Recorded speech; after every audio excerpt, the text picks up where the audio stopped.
Put a finger down if you're between 25 and 35 and you own the home you currently live in. Put a finger down if you've had a job for more than 5 years.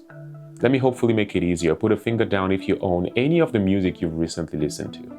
Keep in mind that streaming is not ownership. Millennials are often referred to as the most anxious generation, and I think there's a very simple reason for that.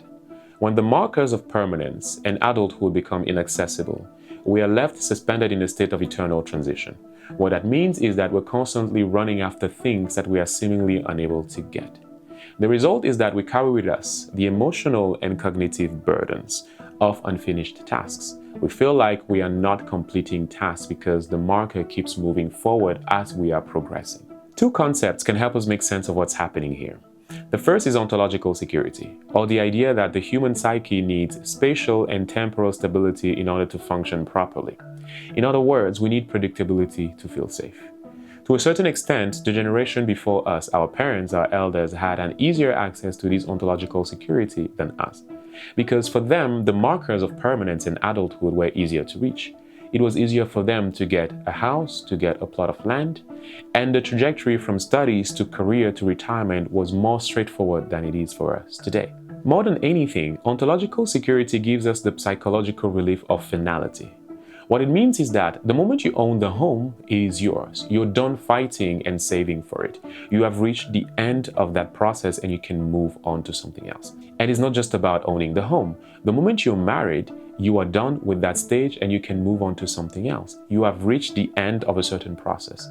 This sense of finality is missing from the generation today because we're constantly running after something, but we're never seeing the end.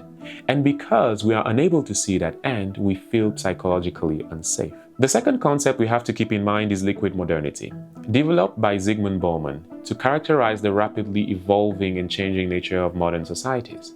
Liquid modernity is characterized by high volatility and precariousness. It is contrasted with solid modernity, where the social structures, the institutions, and the relationships we have with others are set in stone, therefore more stable and predictable.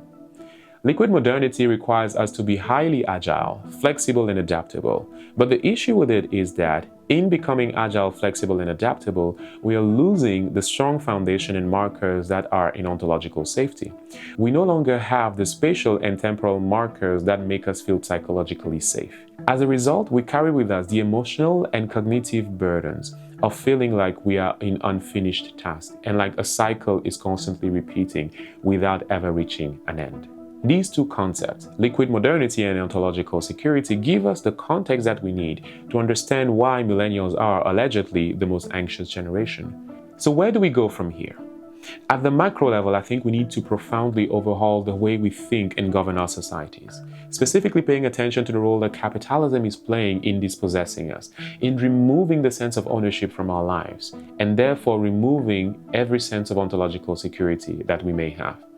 At the micro and individual level, we must rethink what matters and start looking to play the long game, fighting against the gig economy, because if we continue to play the gig economy, then we are burying ourselves much more deeper in transience. I hope that made sense. See you next time.